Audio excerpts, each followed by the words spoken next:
Try being an influencer for a day. Try it. Come with me to Target, but this time with no budget because I'm in the mood to spend some money today. I think hating influencers has become a socially... Oh my god, you guys! A fourth influencer has threatened us with legal action. Emily Kaiser has finally responded to all the backlash that she has received. You know what? Let's Google what the definition of a trad wife is. Well, that's perfect. So I was actually going to ask you. Yeah. So an influencer gave a New York City cafe a 4 out of 10 review, claiming their coffee was horrible and weak. With the help of the owner, it turns out her entire video was fake.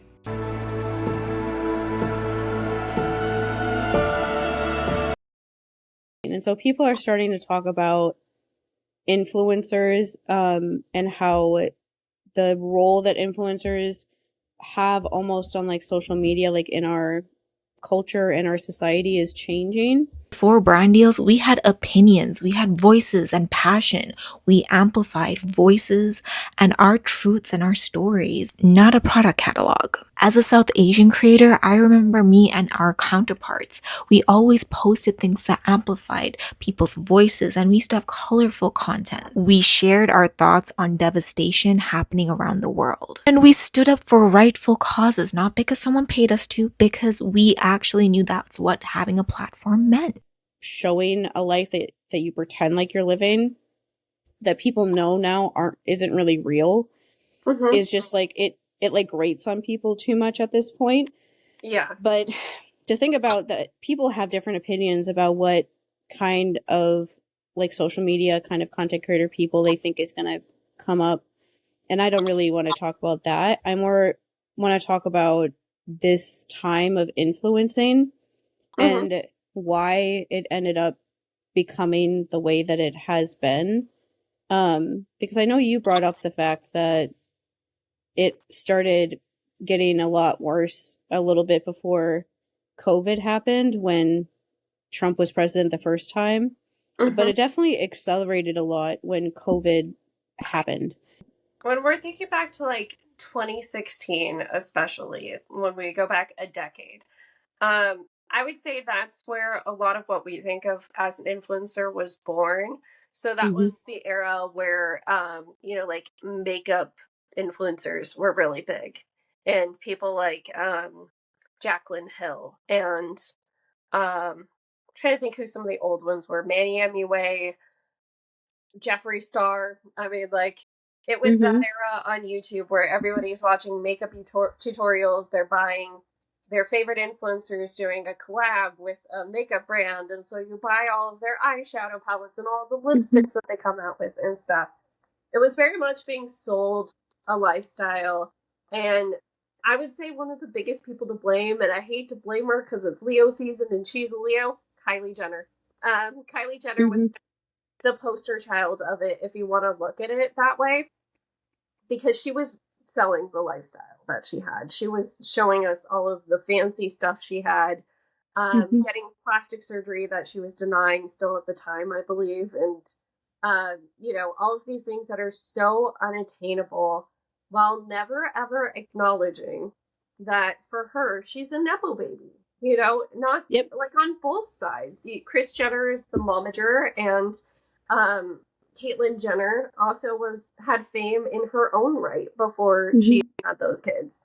The other Kardashians, of course, are also partially guilty for it, of this building lifestyle brands that I think then normal people wanted to replicate. And that's where you start seeing, close to COVID, we have people more like Michaela Noguera, where, people have so many doubts on who she is as a person, just because it got very clear she was selling us a lie, multiple times over.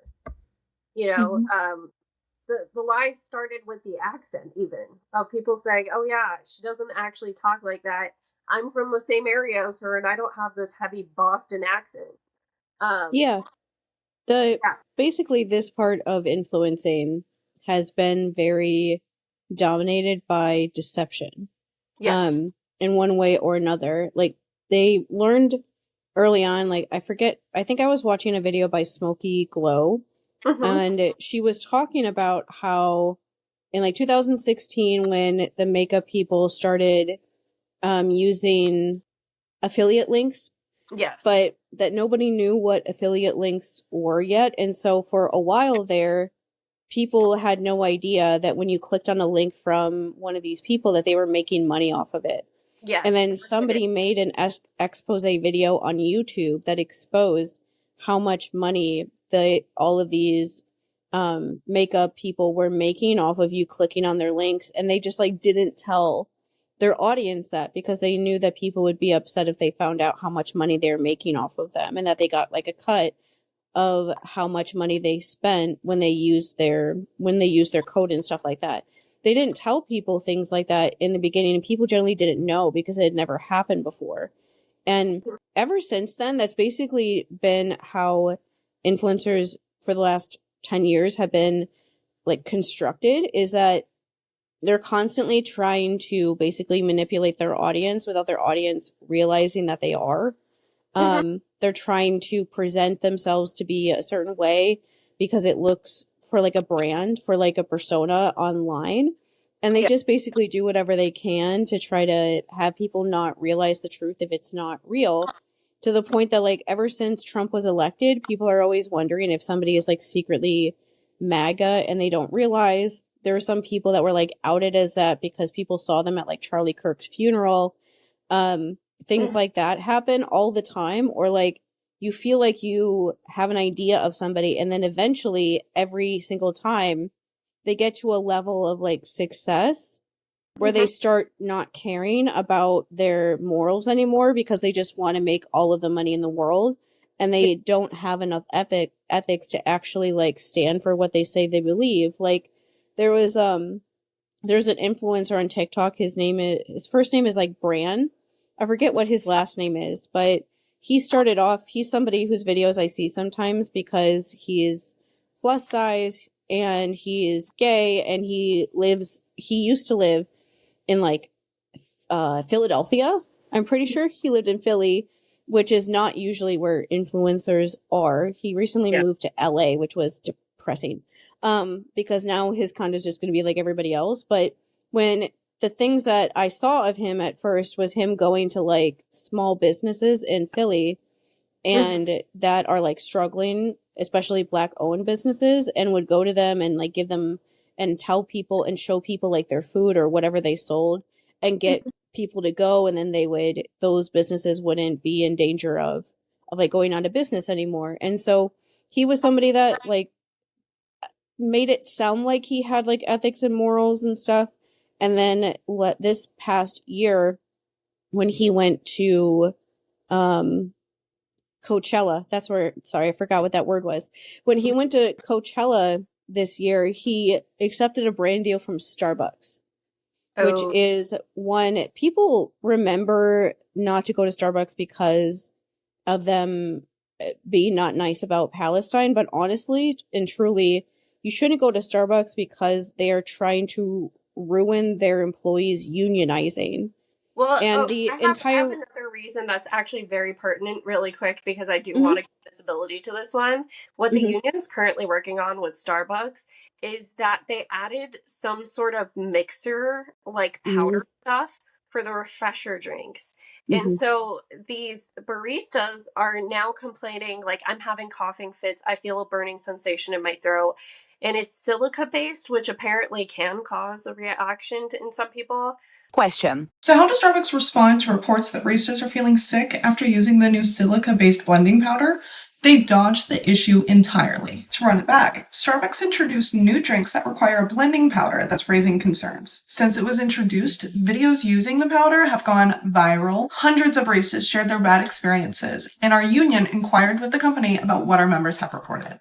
This week, Starbucks responded with a blog post on their website that is a whole 2 sentences long. The blog post is comically short and doesn't directly address any of our concerns. By its nature, the silica-based powder is near impossible to avoid inhaling when we're on shift. While they claim it's safe to use in food, they don't say a single word about whether it's safe to inhale. Here's what's really telling about this. Starbucks sent out an update to stores and avoided mentioning the coughing, the irritation, and even hives that baristas are experiencing and reporting. Instead, the company simply tells us to pour slower when handling it, with a cute message that says the powder gets messy. Mind you, we're also being told to make drinks in 4 minutes, and often dealing with understaffed stores where moving slower means delays and unhappy customers. So move slower, but also move faster. Make it make sense. Starbucks has been absolutely horrendous with how they've been trying to union bust. And Exactly. so that personally, like, ironically, the thing that people remember is them being against Palestine, but the reason why people know that they are against Palestine as an as like a corporation is because the Starbucks like unionized employees made a statement like supporting Palestine, and they sued them for saying that statement. And so it's like somehow people remember the Palestine thing, but they forget about how the main thing is that of the extreme amount of union busting that they do to stores to try to stop them from being able to unionize. There should never stop your employees from unionizing for any reason, really. And so when Bran accepted that brand deal, people were like betrayed. Like it was a whole thing where he had to try to like make a statement about it. And anytime an influencer person like this makes a statement, they basically just say like, you're just jealous that you don't make this much money. And if you were in the same position as me, you would have accepted it. And it's like, why is it hard to believe that people actually have morals that they would actually stand by, even when they were offered enormous amounts of wealth? Because I know this is easy to say because I'll never have access to this sort of money, but I would not do that. Because I actually do have ethics and morals, and I don't want money.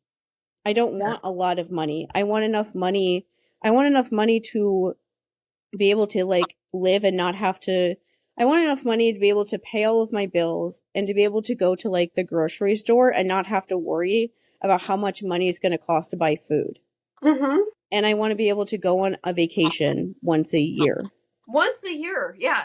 That's literally it. I haven't been on a vacation where I've left like this Wisconsin or Illinois since 2015. Well, I mean, you came here for like a day and a half, but that was almost a year. That was too short. That's like the vacation I would want to do. Like my mom's already asked me like, oh, where do you want to go? San Francisco.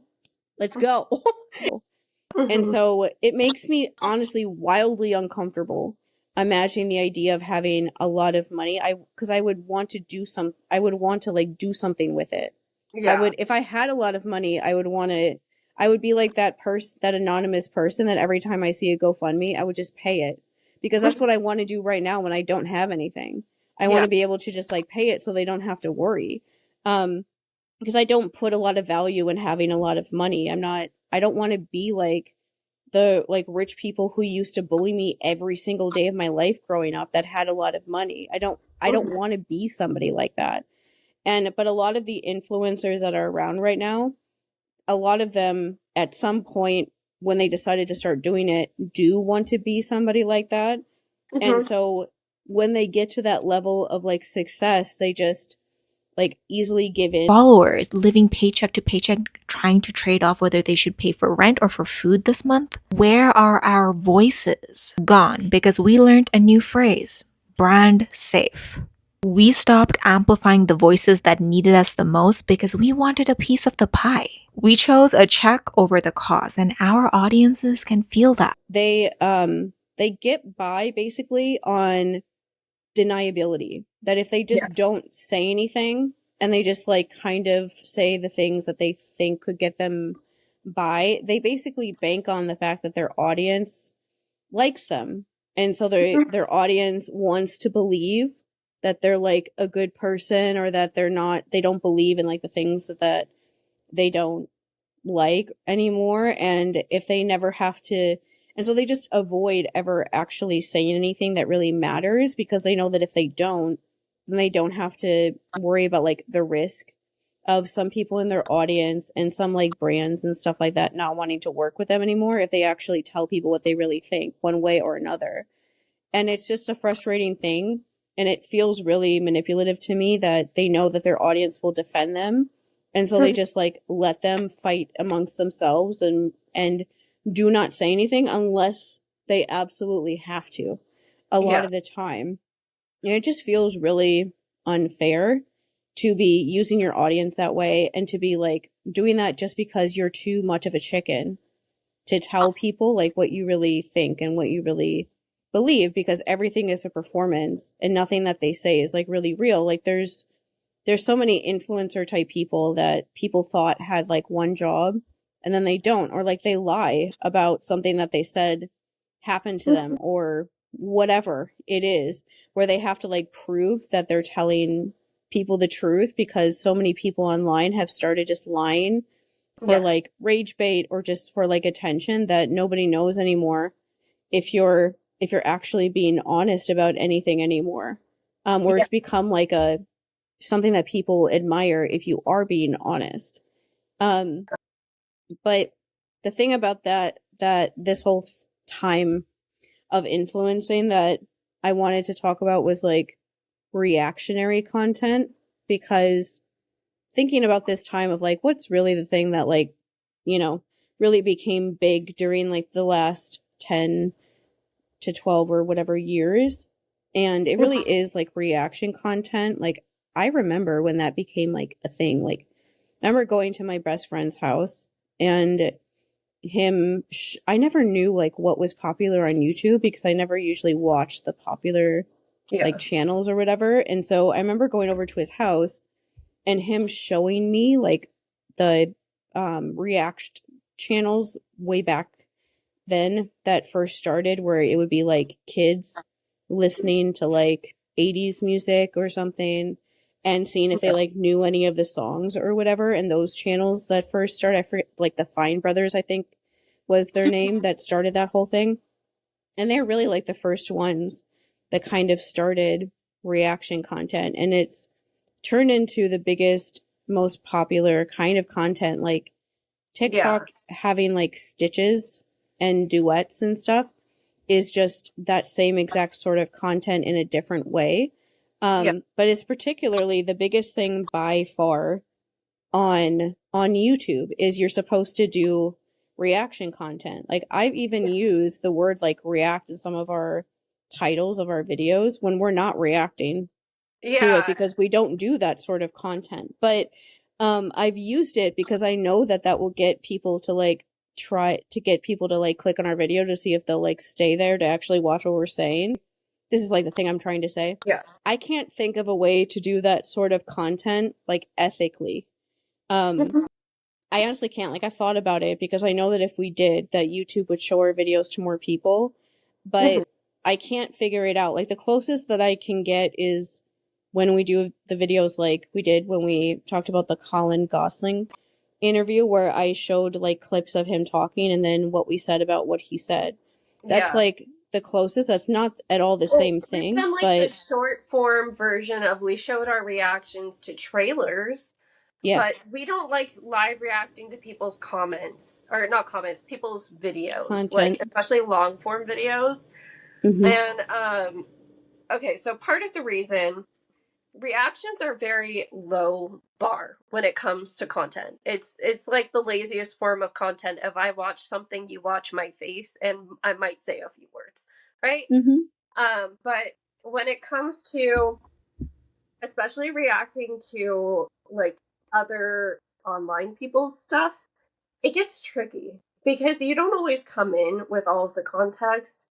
A lot of times when you watch people who make this type of content, like Adam McIntyre's one I can think of, for example, it does get you into hot water when you're reacting to something without all of the context, whether for good or for bad, right?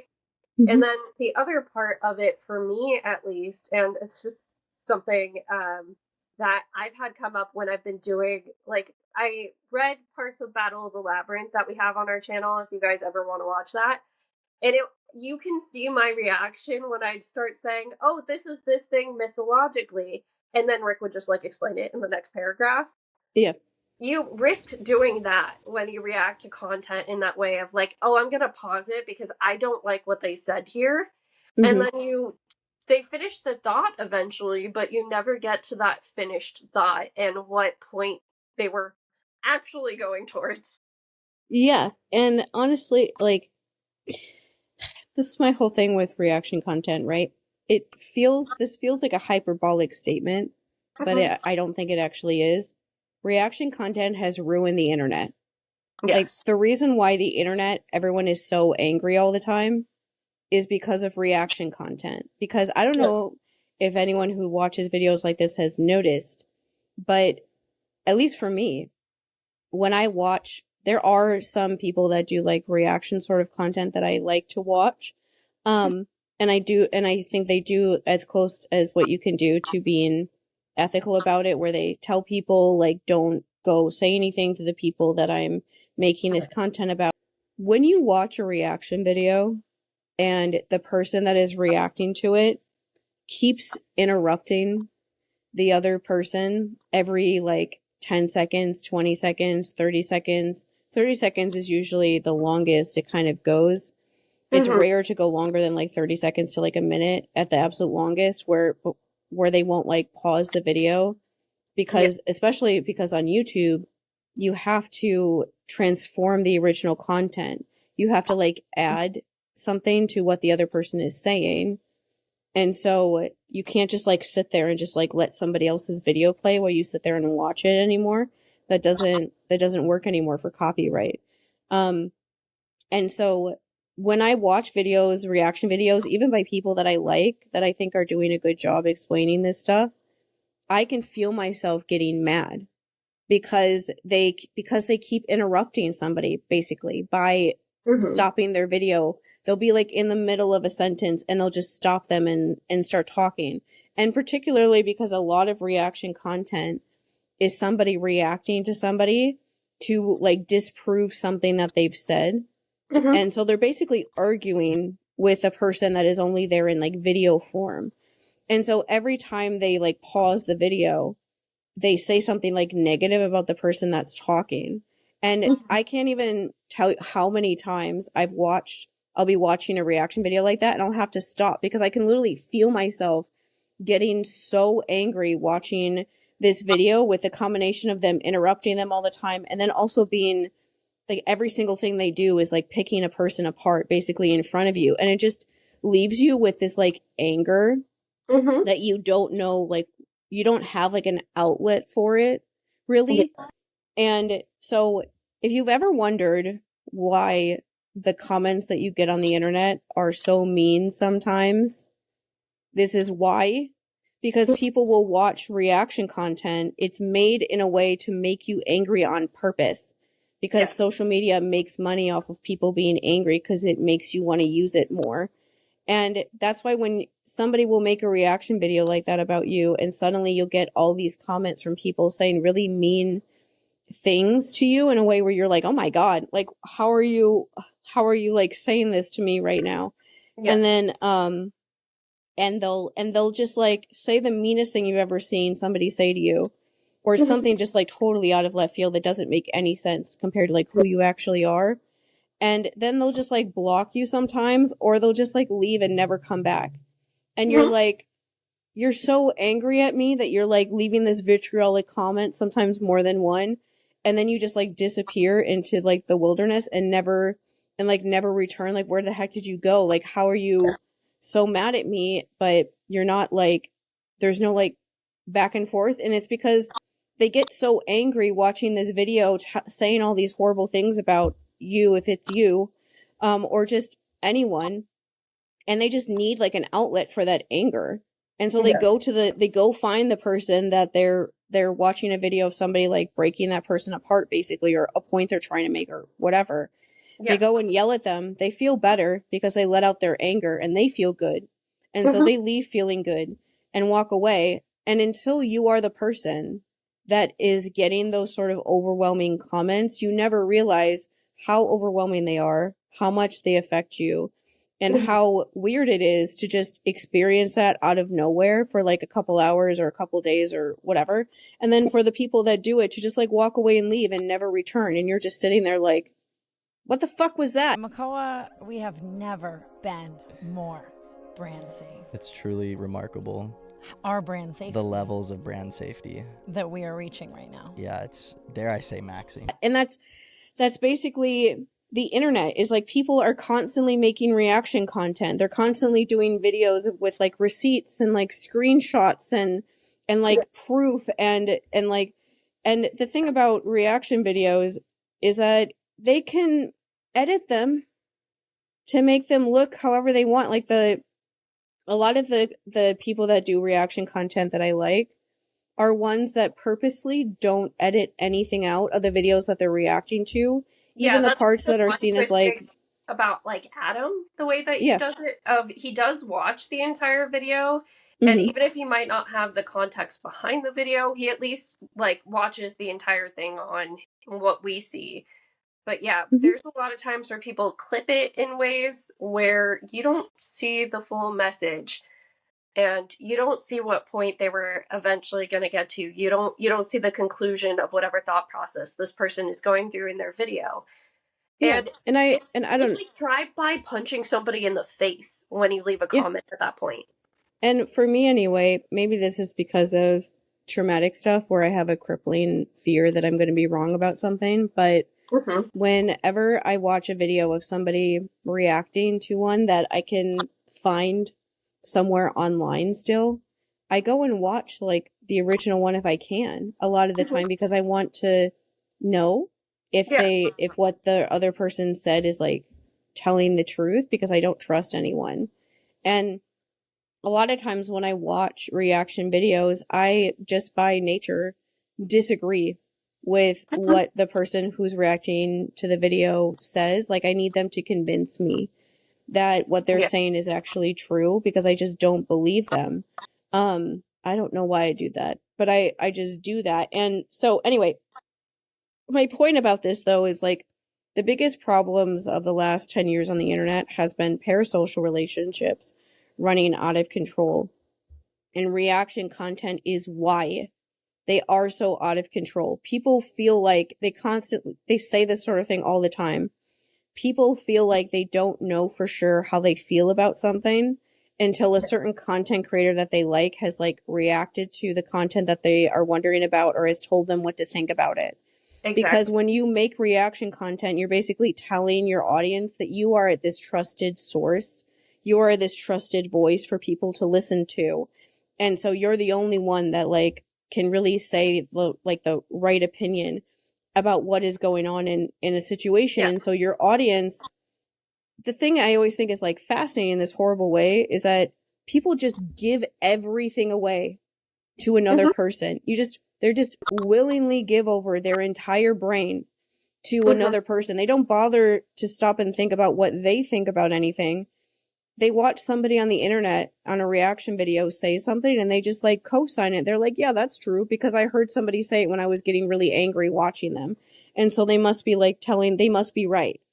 Yeah. And it just happens so often that whenever I hear people repeating the same phrase over and over again, and I don't know where it's coming from, I end up finding like some popular like YouTube video or TikTok video where it originated from. And I realized that people are just literally repeating what like a popular creator said. Yeah. And it's just, that is so dangerous that people on the internet are just being seen as like these trusted sources of information because they just make reactionary content. Anyone can do that. You don't actually know what the fuck you're talking about most of the time when people are making those videos. Like Emily D. Baker is not an attorney anymore. She's a Republican. Yeah. And she gets on the internet and is wildly misogynistic about every single court case she ever talks about. And people think that she knows what she's talking about because she wears glasses. Yeah. And she does reaction content to people and she says wildly misogynistic things, but she uses big words. So it sounds like it's based in like intelligence when it's actually just based in hating women because she's a Republican. She ran for office as a Republican before. You know what they're talking about. Yeah. And it's like scary to me how easy it is for people to just kind of like give a certain facade and just manipulate how people think about things. Because once something becomes like popular, it is so hard to try to like stop that thought process from becoming this like runaway train. And it's really hard, but it's right now on the internet, you watch it happen over and over and over and over again. There's just every 3 to 5 days, there's somebody reacting to something that becomes like a big story that everyone just like jumps on because it feels good to be the person that is like going after somebody as like a community bonding moment instead of being the one that is being gone after. And nobody who's doing it stops and thinks about how it would feel going through that sort of thing. And like when you've gone through it before, you definitely change your opinion about how when you watch those things. That's why I try to say, like, people will be heated sometimes at us when we make videos thinking that we're like telling you to hate somebody or something. We're not. I'm just saying what I think about something. I don't want you to go after somebody. I don't want to cancel anyone. I don't want to do any of that. That's not really helpful, but especially after experiencing the internet dogpiling me a few times for like intensely personal things. Like the first time I was ever dogpiled online, well, technically the first time was when Percy Jackson fans thought that I was being transphobic because I said that Artemis is like grooming these young girls to get them to join with how the book is written, and that somehow turned into me being transphobic because I said that she would be transphobic because she bases everything purely on gender and on like sex or whatever, because to the point that she like changes a man into a woman and it's suddenly okay that she was being stared at while she was naked. And I was like, that's weird and strange even when a girl does it. but yeah. And so that happened, and then the big one of course was Epic the Musical going after me because of opinions about how rape is being depicted, and that I don't think that it's worth it to write a song where you use a violin to imitate the noise of a woman yelling in pain when she's being raped. Ever worth it, and I don't think that should have been a trending sound on TikTok.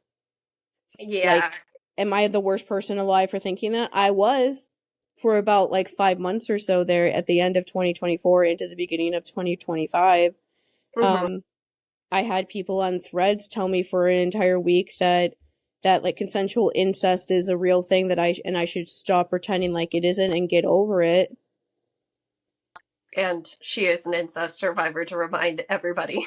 Yeah, and that was also about a month before the story that is people are talking about in true crime about a real life version of something like that they thought was consensual. The house with all of the children that were found inside of it, that was in no way consensual. So would any of those people that harassed me for a week like to apologize to me for saying that? And I guess my point about all of this is that every time someone's ever come at me hard about something, including the thing that just happened recently, they always try to bring up personal things about me of like, you're weird, you're creepy, you're strange, you're ugly, you're fat, you're lying about being raped. Like, because people, the last time people said that, they said like, how dare you say these things? This person has been told horrible things from young people. And I was like, yeah, so have I. There are kids, because they like the Epic the musical who thought that I was lying about being raped by my dad growing up. I literally saw comments and videos of them arguing with each other about if I was lying about that or not, because I said something about being a victim that they did not like. They said that. There was one of them that said that I had to be lying about my dad raping me growing up because I was too fat, and called me a whale and told me to get off the internet and go on a diet. Yeah. Like, and the people on Threads that were telling me that consensual incest is real and like sending me Google AI definitions of incest to try to convince me, one of them like was like threatening us vaguely in a freaky ass way for a couple of days there. Like, do you not think that I could like look those people up and want to go after them. One of them made a video laughing about the idea that we like the like myths of Medusa and Persephone that are 100% connected to our trauma histories. Persephone being emotional incest for Mandy and Medusa being a rape victim for me. And they made a video laughing about it, calling us stupid, that got over 200,000 views on TikTok, that then led to people harassing me about liking Medusa and being like, she's not really a rape survivor. You're not allowed to actually like her because she's not really a rape survivor. That's a lie. You should find a real rape survivor and like her instead. They said things like that to me for 5 months straight, to the point that I just stopped talking about her on TikTok anymore. Because it's not worth it. This is like my point, is that people said this kind of stuff to me, to us, and I'm like, everything that you think I'm saying about someone else, people have said that or worse to me, and I'm not going after those people. I'm not spending my life going after anyone. I'm not looking up those people anymore. I don't even remember their usernames anymore at this point, because I'm like, what is the point of me doing that? And like, this is the point. I refuse to turn into an angry rage monster. Like, I will be angry about things that matter, but why does the internet, like the way that influencers use the internet, they make their audience so angry at the people that they want them to be angry at. And none of them will think long enough to figure out why they even are. With me to address the influencer who is bullying one of her followers for not giving her free stuff. It's making everybody really angry all the time. It's making everybody just look for the next person to dogpile and then feel good when it's not you. And then just like move on with your life until you find the next person. And I am like just like begging the internet to stop doing that. Stop watching reaction content. I know that you can feel when it's making you mad. And you should stop and think like, what is this person? Why did this person make this video? Why did they make a video to like vent about something that made them upset if it's not something that is meant to be like helpful in any way? Like, you shouldn't leave a video like being so angry that you're like searching for somebody, for that person to yell at on the internet to feel good so that you can like move on from it. Content like that is not a good idea to make you feel like that. You should never leave a video feeling like that. But that's the majority of the videos that are out there. Like, people wonder, like, why is James Charles still so famous? Why does Jeffree Star still have a career? Because of this. Because of reaction content. Because they built this sort of following where they reacted to other people's content. Jeffree Star used to literally just like react to other people's videos and then review the makeup that they say they tried. I like a good example of this like rage baiting content that's now becoming the norm, because you can almost get like a secondary fame from the reaction that you produce, is Cassie and John, the Airbnb couple. Have you seen them? Yeah, because they're like the new dog pile on TikTok. Yeah, they're the new dog pile because nobody can tell whether they're being, like facetious or not. And they're able, like, if they are being facetious, the whole reason they're able to do that is because this culture exists. And like, I'm not going to pretend like I'm above it, like I watch a reaction video and get mad and sometimes look at the other person's account, but I'm not the person usually who's like in the comments. I'm usually looking at what are the comments, and it'll be like people posting that meme of the elephant and says, address me. Or it's never anything good or productive or anything that you can tell, like, the person who's responding to this then probably just posted and logged off because they knew how it was going to go. I guess what the point that we're getting to is none of this is productive. And it feels especially heinous to us, not just because we've experienced it, but because we are the type of people that want to believe in things like redemption and the fact that we as humans are smarter than all the propaganda they're going to put in front of us, all of the divisions they're going to put in front of us. Yeah. We're the type of people that like want community, even if we're bad at forming it because we're autistic and a little agoraphobic, Yeah. And this stuff I think about is like, especially with abuse victims on the internet, is that Amber Heard was dogpiled to the point that she moved to Spain. It's the thing also, even with Adam McIntyre, since we brought him up before, was that I genuinely, I know I said this in the video that we made, but I hadn't like actually watched the content he made about Colleen at that point, and I now have. I have no idea, none, why people believed Colleen Ballinger in 2020. What is wrong with you? Like, generally, what is wrong with you? The video, he was 17 years old. He was 17.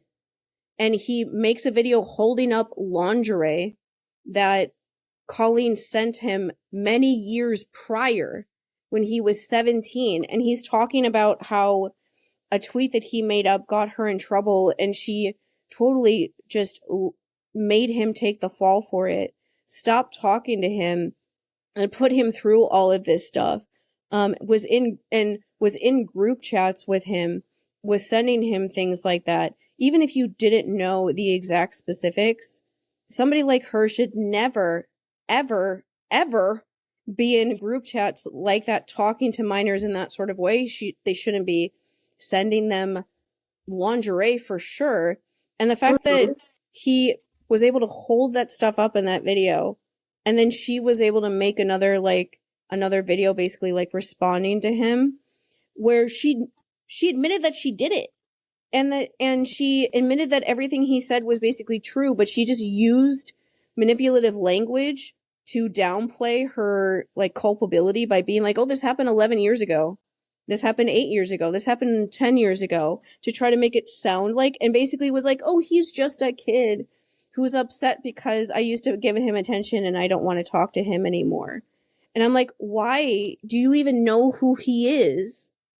Yeah. Why do you even know him? He was 14 most of the time when you knew him, or younger. Why do you even know his name? Why do your fans know his name? Why are there adults in your fandom that know who he is, that were also harassing? Like, why do you know who he is at all? And somehow people just like watch that video and they're like, oh, she did a good job of apologizing.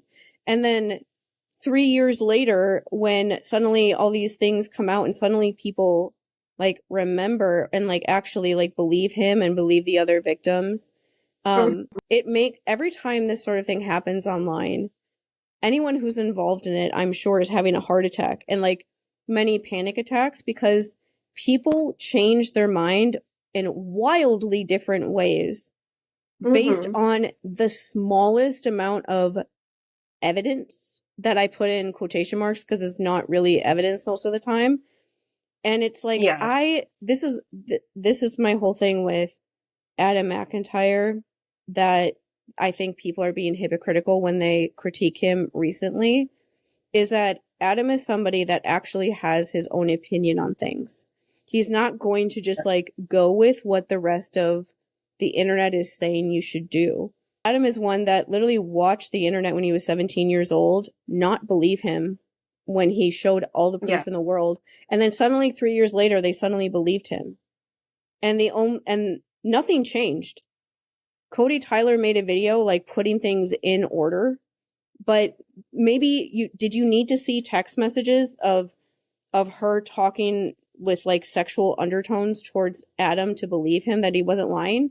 Is that really what you needed to see to believe that a 17-year-old wouldn't lie about something like that? Like, it is crazy to me that within the span of 3 years, people wildly changed from canceling essentially Adam because James Charles told them to suddenly putting him up on this pedestal as like the perfect victim and believing everything he said, to the point that they canceled somebody else involved in that whole thing because of what his opinion of that person was. And so it's crazy how people's opinions wildly change, and all it takes for them to change it is somebody making a badly made video essay. Cody Tyler is not good at making video essays. She literally just took the things she had from being a horrible person, and trying to ruin Adam's life on purpose so that she could have that role in Colleen's life instead of him, and made a video about it and then freaked out once everybody saw it and deleted it. That's the person that started this whole thing with him, at least, and Colleen. And it's like, that's all it took for people to believe grooming victims. You can't believe him saying it, but you believe somebody like her. Like, what is it? And that happens so much that this is why you can't trust what anybody on the internet is really the prevailing, like, popular theory. I immediately don't believe it, and I immediately question it, because I'm like, why are all these people agreeing on the same thing? Because so many times when this has happened, they are horribly screwing over somebody that's been through something abusive. And I know there's somebody here that's gone through something like that. And so I like try to sit back and try to figure out what I think is actually going on outside of what everybody is trying to tell me what I should think, because it happens so often that people go back later and realize, oh, we were wrong about that. And it's like, can you just like realize that in the moment and like calm down long enough to stop just like co-signing what somebody else tells you to think? And that's why I try to defend Adam in this way, because even if people don't like it, he holds his own opinions about things that are going on online. He doesn't go with what everybody else is telling him he should do. And that's like the kind of content he's going to make. Those are the kind of reaction people that I think that I watch and that I think are worth it, because they're actually trying to see what they think about something, and they're trying to talk about something that matters. They're not just like reacting to the popular thing because they know that people watch it, because people like rewatching things and hearing people repeat the things that they think back at them. I'm not going to pretend like I haven't done that before, because everybody does. But it's just, I don't know how people have not like exploded from hypocrisy being on the internet the last 10 years, watching people just go back and forth and back and forth. And honestly, most of the stuff that happens online is that people just want to pick a side. Yes. They want there to be a good person and they want there to be a bad person. Yeah. There's no space for nuance. And so they want to be able to pick a good person and stay there. And so most things that happen online that are like these horrendous dogpiling situations get so out of control because they can't, because most of the time there isn't one side like that. Yeah. That is so easy to say is the right one versus the wrong one. And so people instead keep going like wildly back and forth because they get so anxious when they don't know which person to believe. And it's like, you can't pick one. There isn't like a angel and a devil, but people are constantly like looking for that in every situation. And it makes people just like not see people like real people anymore. Yeah, that's what I was gonna get at, like, is this black and white thinking. It's kind of funny because we are both, undiagnosed autistic people, and somehow it's more black and white than what we think. And maybe that is our experience where we've been on the other side of dogpiling. But even before then, there's just levels to it that has always made both of us uncomfortable, because like the person reacting, for example, a lot of times is pretending they're this more moral, more smart person in the situation, and that they know better, and that's why you need to listen to them. I hope we do not come off as that. We are very much Socrates. We do not know everything. Please teach us. And what I was going to say was, you talking about that was that the whole reason why we're friends is because you wouldn't do what the internet wanted you to do about reaction content. Yeah. The whole way that Mandy and I became friends, if you don't know, is that she made a video when there was a trend going on TikTok where people use the Olivia Rodrigo song. Forget what it's called. It doesn't matter. But boy moms were making like videos where they were like singing the song to like their sons. Yeah. She made like an 8-second long like short video where she just said, emotional incest is a real thing. And she used the audio from that trend, but did not say the name of the person whose video she saw that made her like make that video. And so that video ended up getting like 5 million views, where I ended up seeing it and following her because I was like, oh, somebody who knows what emotional incest is. Okay, let me follow this person. Across a video of a mom unironically singing this to her son, and all the comments were saying this is a normal boy mom thing, it's just a joke. Excuse me. Emotional incest isn't a joke. It's not. People go to therapy for it. And I saw that and followed her because, and most of the comments on the video, you can go back and look at them still on her TikTok channel, are people asking her who she's talking about. Yeah. Because they just wanted to know who she was talking about. But she's like, that's not the point. Like, the point is for me to talk about this as like a bigger issue because it's not just one person. And like, you didn't want to like make somebody get dogpiled. No, and I so felt really bad because somebody ended up getting tagged in my comments who actually was not the video I had seen even.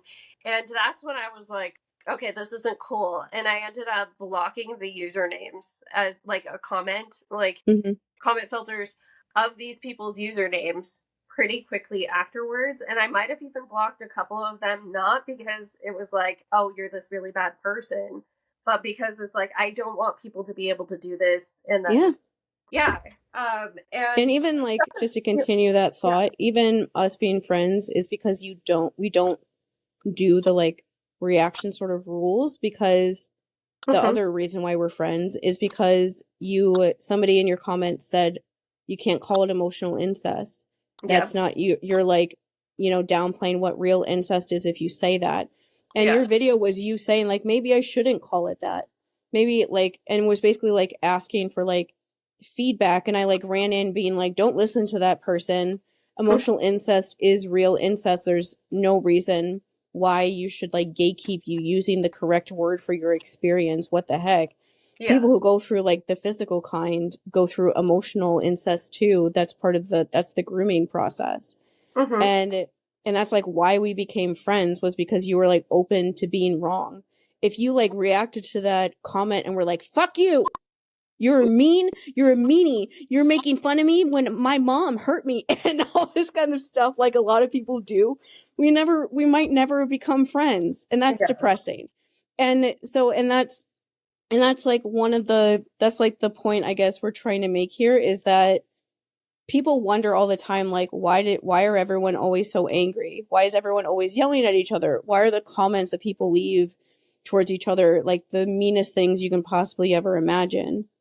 And it's because the internet like has created this sort of content to make you feel like saying that sort of stuff to people is okay. I'm tired of people that are going through traumatic things to come to the internet where they like try to talk about it, and then they're treated so badly, and then like months or like years later people feel bad when they realize they shouldn't have done that. I'm tired of that happening. Can we just like stop some of that from happening now, where we don't have to like go back? Like, I know that people in the future are going to feel bad about how they tell people who are stuck in like unhappy marriages when they make videos about it, and that they're not ready to immediately leave their husbands. A couple years in the future, people are going to feel really bad for being the people that told those people to stop making videos, because some of those people are eventually going to come forward and tell you what their husbands were doing to them when they were stuck in an abusive relationship that they told you that they were in. And you told them that they were the problem, because if you're not going to listen to random strangers on the internet and their advice, then you should just stop posting about it. People are going to feel bad about doing that to people one day when some of those people come forward and tell you what was going on in those relationships that you didn't know about. So what if you stop talking about it now? You can just stop talking about it now. I kind of want to wrap this up in a good place. So what I kind of want to say to people is just remind you you're smart. You don't need somebody's opinion that you can co-sign. You can have your own opinions. And we need more of that, because I think a lot of us people who do consider ourselves smart think we're above propaganda, we're above being brainwashed and all of that. And I'm just as guilty of this. I'm not going to play innocent, like I've talked about how I've been a mean girl on like forums back in the day, how I participated in the stands versus antis a little bit. even you can look back at some of my TikToks, and some of them were very reactionary, like Couch Guy. I don't know how to feel about Couch Guy anymore, but I made TikToks on it. So all of that kind of stuff, like, there's going to be a day where you wonder, did I need to be a part of this dog pile? Did I need to be participating in this? Did I add anything useful to it? Or did I just want justice for a second? Because at the end of the day, I can understand psychologically, maybe that's where it's coming from. We feel like we live in this unjust, unfair world that's getting worse and worse. So maybe if the bad guys get taken down on social media, things are better. Yeah. But I think you should question, are those the bad guys we need to be going after? This feels like an apt thing to talk about this week because of Hank Green, that he admitted this week that he's been using generative AI for his videos when him and his brother were known as people who taught an entire generation like educational topics, where they were like backup teachers for them growing up. And I'm glad that he admitted it for himself. I'm glad that he told everyone about it. I'm glad that he said that he's going to stop making content. And I do think that it's highly hypocritical that people are like defending him when people have accused other Black women who have written books of using AI. And they don't even know for sure if they have, and they've gotten their entire publishing deal taken away from them. Because of that. And so I don't think that it's fair that people are like clamoring to defend him, but at the same time, that's how I think everyone should be treated when they admit that they did something wrong like that online. They should be given the time to like figure out what they really think about what they just did and like how they can correct it in the future, and not like demand them to perform, I guess, for everybody in the moment. I would rather them have the time to figure out what they actually want to do, so that the same thing doesn't happen again. And that's really what I hope for with the future of the internet, because I remember what the world was like before the internet was really like a huge thing. And social media is such an absolutely incredible tool to just do so many things with it. It's like endless, the amount of things you could use social media for in a positive way. And I remember what people were like before. People felt like no one believed the things that they did because we were all so like separated. And the best thing about social media is how now you can find those sort of people and realize that you're not so alone, that you're not the only person that's ever gone through this before. Like I never even met someone that had been sexually abused by their dad until I was 35. I read like, we made a video about Perks of Being a Wallflower.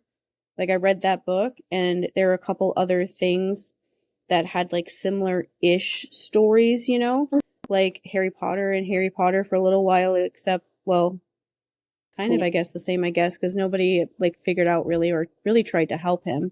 His teachers definitely sucked, because all of them just like let him go through that and then gaslit him about the fact of how he didn't want to go back to that house anymore. But there were some characters like that, like Luke Skywalker in Star Wars had like the worst dad in the world, and I was like, oh, this reminds me of me. And and there are other characters like that I'm not remembering right now. But it took so long for me to find another human that existed in real life that had ever actually experienced any of the things that I ever did. And I've now found a lot of people that have, because of the internet. And that's like what I worry about, is that I want people like younger us to be able to use the internet and make mistakes and not feel like they have to like run and never show themselves ever again because of thinking that people are always going to be attacking them for the rest of their life because of something they did when they honestly didn't know. There's a lot of things when you've gone through a lot of abuse that you generally don't know that what you're doing is wrong or bad, because your upbringing is so warped that you honestly just like don't realize it. And the only way for you to realize and have yourself make mistakes and things is by actually like living through it and doing it, and then trying to like learn how to not do that once you realize what you did that was wrong. Yeah. Anger can be a very helpful emotion. It's what kept me alive for a lot of my life, but it also can like rip you apart if you don't have an outlet for it. And most people don't. Like, I work at a call center job. People have said crazy things to me before. There are people that I cannot say where I work because we're not allowed to say, but I will say it's like a technology company where we can like see people's like screen on their devices and stuff. There are people that call in just to and say that something is wrong with their phone. Can you like look at my phone and tell me what this means? And then we'll like make people look at CSAM. Oh my gosh.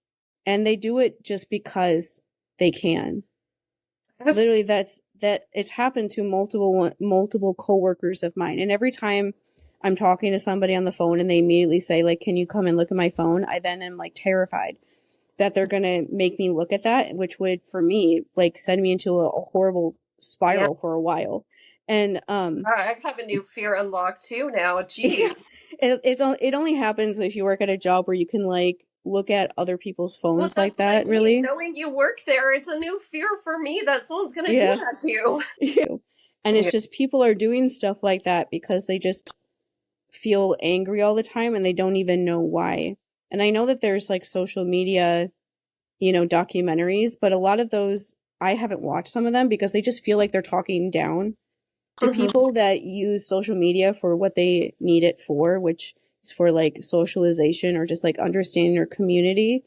And so a lot of those documentaries are like, just stop using it. And I'm like, that doesn't like actually help anybody. Yeah, it doesn't help people.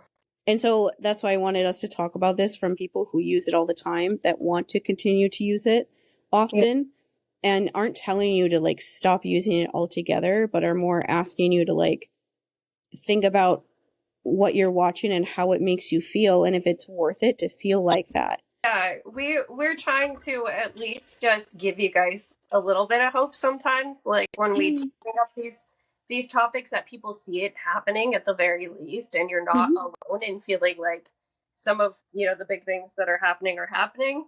But yeah, I lost my train of thought for a second.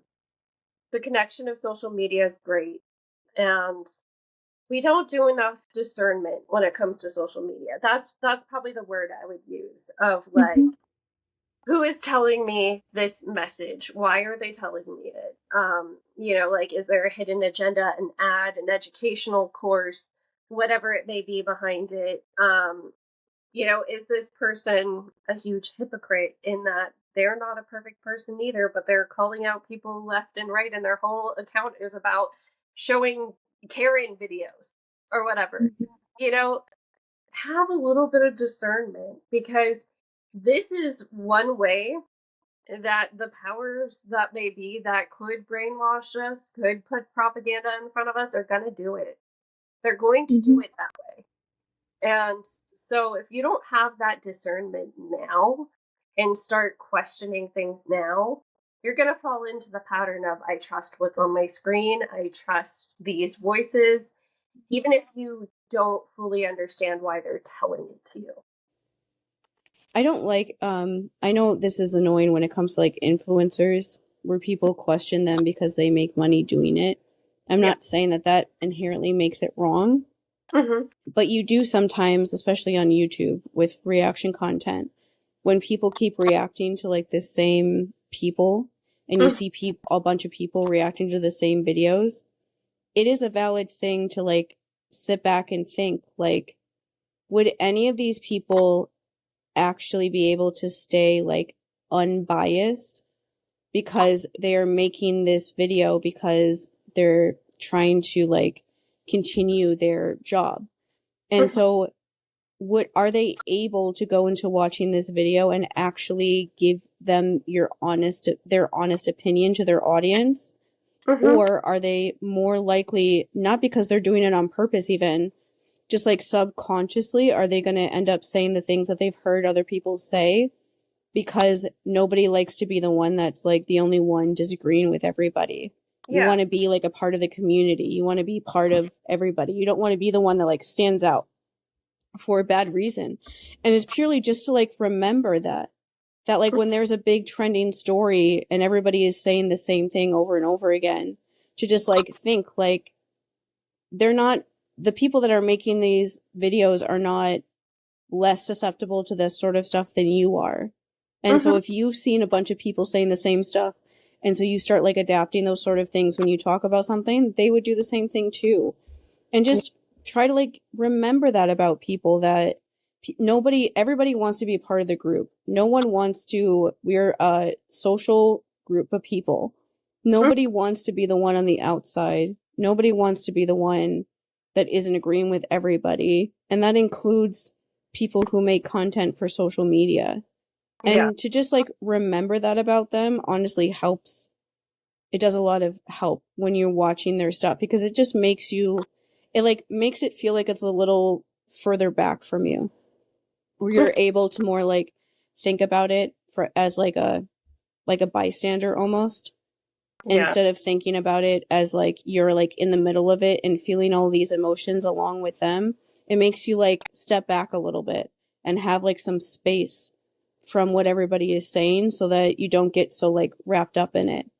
And no matter what, like I think that that's the way to like survive the internet right now, is just find ways to just like, when you feel yourself getting too upset, no matter what way you're feeling when it comes to like emotions, whether it's like happiness, sadness, anger, whatever, just that like look at that as like a clue to like stop whatever you're doing and like just think about what you're feeling right now. And if you want to actually continue doing it. Yeah, you don't need to be this like adrenaline junkie, like running around on the bad emotions and, you know, as I put it earlier, drive by punching people in their comments. Like you don't need to do that. It's okay. And I feel the hopelessness too. I think a lot of us can use more community, more outlets, especially outlets away from our phones.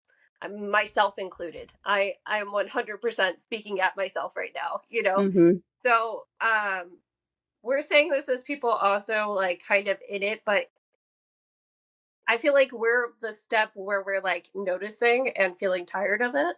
Yeah. Yeah. Honestly, that's I'll the be honest. transition. If Mandy and I lived in the same place, the only time you would ever see us online would be when we post YouTube videos. Otherwise, we would just like disappear. We would still be on the internet, but we would be doing things in person that are like helpful, you know, hobbies, which would be like art probably. Yeah. Because we both like doing those sort of things anyway. But that's what happens when your closest friends are online. You have to be online in order to talk to them. And I know we're definitely not the only people that are like that. There's a lot of people like that. And so the best thing you can do is just try to find ways to make it easier. And honestly, if you feel yourself making a video where you can feel that you're like too angry and it reminds you of other videos you've seen of people just like screaming at the camera, that's when I know like I need to like not do this. Where's like my group chat where I'm just going to leave Mandy a 5-minute long angry voice note about this. And I know that I'll feel better afterwards and I won't feel the need to like scream about it on the internet anymore. Yeah. Like the entire world doesn't need to hear every single emotion that I feel. It's better if I like decide which ones I want to share and which ones I don't. Another thing that I've employed is I've put things in my draft. If like I make an angry video and I'm like, I'm not sure how I'm going to feel about this. I put it in a draft. I come back to it later. Do I still want to post this? I'm still not sure. I've left things in my draft for at least a week. Like I probably still have things sitting in my draft actually. So that's one thing. And then stopping and observing. You know, I think catching yourself in the anger and the reaction is probably the best way. Like just learning to catch yourself in it, you know, like and not make your video stitching it or not put anything in the comments. Even if the first step for you is liking other people's hate comments, that is better than just going out and doing the thing and blasting full steam ahead. And it is something you can train.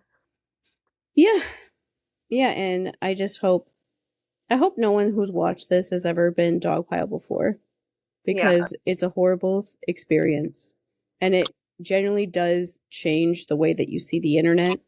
once it's happened to you before, you just keep seeing other people go through it, and you're like, nothing they could have actually done could ever make whatever people are saying to them right now worth it. Like, okay, so I gotta leave you there so I could get William to sleep. But remember, everybody, do all of the things, like, subscribe. Let us know your thoughts. Again, we're never here to be the voice of reason or, you know, like your guide through life. We're here because we want you to feel not alone. And Yes. that's all this is about. And that's what we think the internet should be about. So we'll leave it on that.